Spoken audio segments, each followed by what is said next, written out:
Have you ever heard about the 10 lost tribes of Israel, one of the greatest mysteries in the entire Bible? Long ago, the nation of Israel stood united under the reigns of King David and King Solomon. But after Solomon's death, the kingdom split in two. The south was ruled by Judah and Benjamin, while the north was made up of the remaining 10 tribes. Then history took a dramatic turn. Those 10 northern tribes gradually vanished, leaving behind one of the deepest mysteries of Scripture. The Bible explains that because of disobedience and sin, God allowed them to be scattered across the earth. In 722 BC, the Assyrian Empire invaded the northern kingdom, took its people captive, and dispersed them throughout the land.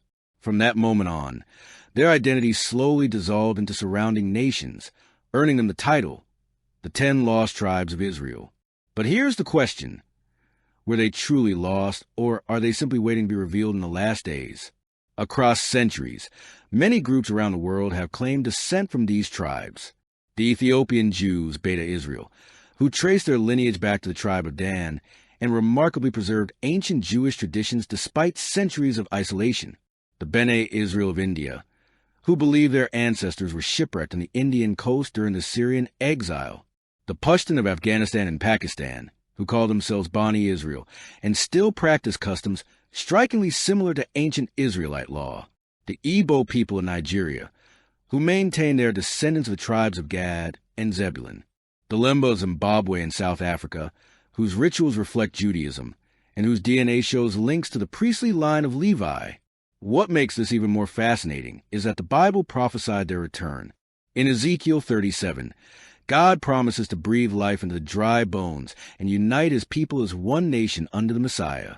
In Isaiah 11, he speaks of gathering his scattered people from the four corners of the earth, not only Judah, but also those long-lost tribes.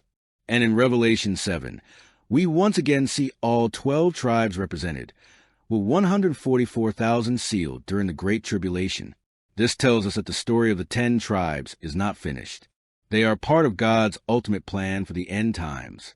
The reappearance of groups today claiming descent from Israel may be early signs of those ancient prophecies being fulfilled before our very eyes. The message is clear. God never forgets his promises.